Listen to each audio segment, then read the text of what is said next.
Ndibulise kone bathandi bezemidlalo eMzantsi Afrika, ingakumbi kone balandeli bebhola elikhulu ke laseMzantsi Afrika.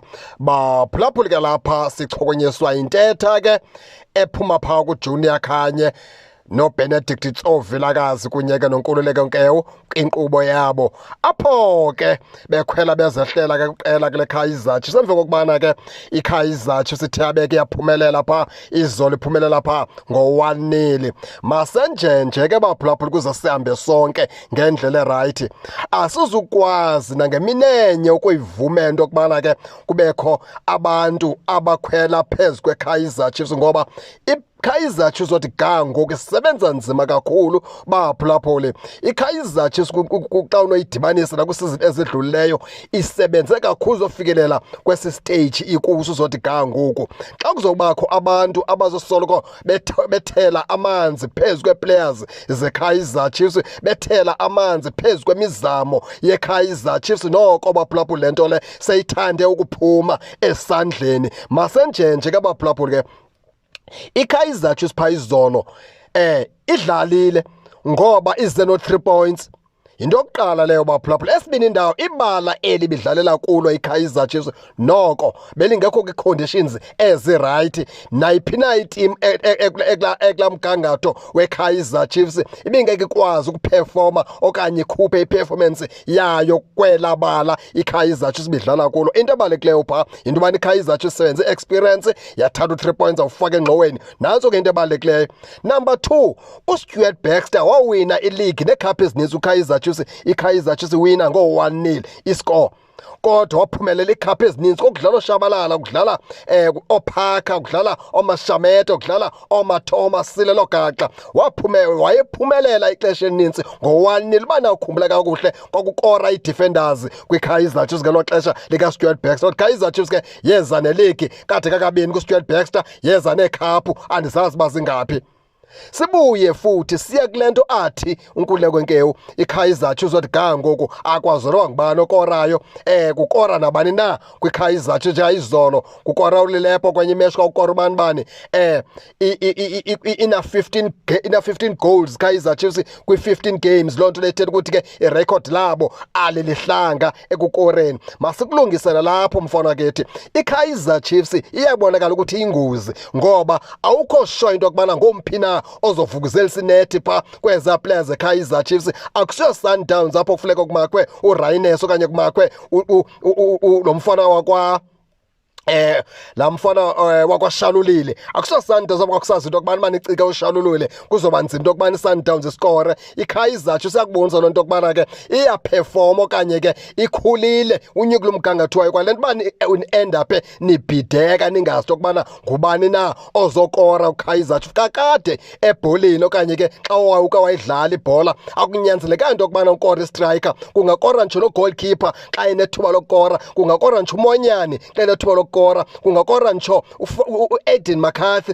Nabani na oyiplayer unelungelo lokufaka ibhola emnatheni ebaleni. Injalo mfana wakuthi sigqithe ke lapho siye phaa kuJunior Khanye ebalule sithi iKaizer Chiefs akho identity kwiKaizer Chiefs. Asiyazi uba yeyiphi le identity ayifunayo uJunior Khanye phaa kwiqela ke leKaizer Chiefs. iKaizer Chiefs inematch yethoba le ingaluzi iKaizer Chiefs kwiimatches kwiitimu zonke eziphaa phantsi kweBetway Premiership. yiKaizer Chiefs no-goalkeeper ona 14 clean sheets, akungakakorwa kuye iKaizer Chiefs. Emveni koko inematches isibhozo, ibimatch e9 ibidlala ingazange yaluza. Andiyazi le nto ifunwa phaa kwiKaizer Chiefs nguJunior Khanye kunye noNkululeko Nkewu kunye ke noBenedict Vilakazi uba bafuna iKaizer Chiefs idithini. iKaizer Chiefs ngoku number 2 idlule nalo Orlando Pirates. Futhi ke awunothi iKaizer Chiefs ke ayinoyithatha iligi kweza teams zintathu. Ithe nca kuSundowns ishwa ngo-2 points, ibe iOrlando Pirates kube iKaizer Chiefs. Eza team iSundowns nePirates zona aziyithethi le nto ithethwa ngoJunior Khanye. Ziyayiqonda iKaizer Chiefs okubana ke izile ziyaziva izinqi zeKaizer Chiefs, ngabo kuphela abangayiboni. In fact ke ingenzeka bayibona qha baphantsi kokwenyelisa iiplayers ke zeKaizer Chiefs ngokwesiqhelo, ngoba ke iKaizer Chiefs othi ga ngokubeyabala yiteam engakaluzi 8 games. iKaizer Chiefs ayikaluzi, yimatch yethoba le bandiphazami ingakaluzi iKaizer Chiefs Chiefs bafuna iKaizer Chiefs ke ide ibe idlalo lophuhlobo apho ke bazotsho benele ngoba ngokunto abayithetha bathi ukubana ke ayina players right Kaizer Chiefs kumele ba ke ithenge iplayers ke apha kuJanuary kwenza into kubana ke ikwazi ba ikompete neSundowns okanye ke nePirates uDathu Nkululeko Nkeke ke athi imanagement eKaizer Chiefs noko ithande ukuyiyekelela iKaizer Chiefs bekumele ba isayine lapha kuJanuary ayidingi ukusayina iKaizer Chiefs mfana kethi ayidingi players Kaizer Chiefs right as a players uKaizer Chiefs zizayithatha zibeke endaweni nikhona futhi nawuvala nawudana iKaizer Chiefs baninzi abantu ezobavala umlomo baninzi abantu ezobadanisa iKaizer Chiefs apha kule season ngoba isethubeni elihle lokubavala umlomo eza players eKaizer Chiefs right kakhulu ayidinge ukusayina players Kaizer Chiefs zizayimela kwiConfederation Cup zimele ligini zimele kuNedbank Cup eza players ayidinge ukusayina pha iKaizer Chiefs right ngolahlobo bukelani nina iKaizer Chiefs ke ayivala abantu abaninzi imilomo oJunior Khanye wethe xa kuvula lesizini wathi iKaizer Chiefs ayiziwina ka match yawina imatch beyi1 kodwa namhlanje iKaizer Chiefs ithetha ingunumber 2 wayethe ngeziwina ka match iKaizer Chiefs kwakusho uJunior Khanye kuvula lesizini akakayibhqibekeleyo akakayiphenduli into kubana ke wayethe iKaizer Chiefs ke soziwina ka match soziwine